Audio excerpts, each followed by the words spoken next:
کہ اگر کسی خلیفہ کی خلافت یونانیمسلی مسلمان ایگریڈ کر کے قائم کر لیں تو ایسے خلیفہ کے خلاف خروج کرنا بدعت کبریٰ اور حرام قطعی، قرآن حکیم کی روشنی میں بھی، اور بخاری اور مسلم کی درجنوں احادیث اس کو سپورٹ کرتی ہیں، اور صحیح مسلم میں پورا چیپٹر ہے کتاب الامارہ، امارہ یعنی امارت کا بیان، حکمرانوں کے ساتھ کیسا سلوک کرنا ہے۔ اگر کوئی خلیفہ راشد ہے، صحیح خلافت اس کی مسلمانوں کے مشورے سے تلوار کے زور پر دھونس کے ساتھ قائم نہیں ہوئی تو اس کے خلاف خروج کرنا حرام مطلق اور بدعت کبریٰ ہے۔ اس سے بڑی کوئی امت میں بدعت ہی نہیں ہے۔ اب یہ خلافت راشدہ کی نمائندہ مثال کیا ہے؟ وہ 30 سال۔ سنن ابی داؤد میں 4646، جامعہ ترمذی میں 2226 اور مسند امام احمد میں 18430 نمبر حدیث جلد 4 صفحہ 273 پہ موجود ہے۔ ان ساری احادیث کا لب لباب یہ ہے کہ آپ صلی اللہ علیہ وسلم نے فرمایا میرے بعد خلافت علی منہاج النبوہ 30 سال تک رہے گی۔ کتنے سال؟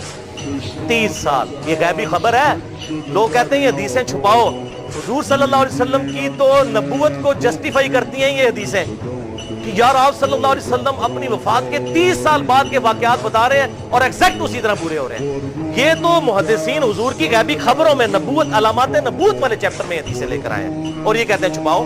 یہ تو بتانے کے لیے تھی، چھپانے کے لیے ہوتی تو علامات نبوت میں کیوں آتی کہ دیکھو ہمارے نبی وہ ہیں جنہوں نے 30 سال، 40 سال، 50 سال بعد تک کے واقعات ٹائم اس ڈیٹیل تک بتا دیے۔ یہ نبی بتا سکتا ہے جس کے پاس اللہ کی طرف سے غیبی خبر آتی ہے۔ تو فرمایا 30 سال تک خلافت علی منہاج النبوہ رہے گی، حوالہ میں دے چکا۔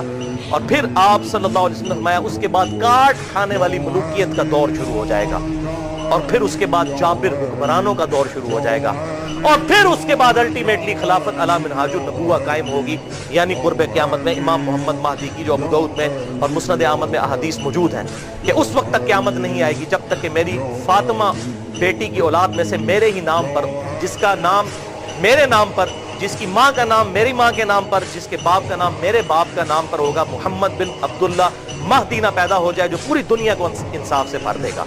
تو یہ اللہ تعالیٰ کا وعدہ ہے والذی ارسل رسولہ بالہدی ودین الحق لیظہرہ علی الدین کلہ ولو کرہ الکافرون۔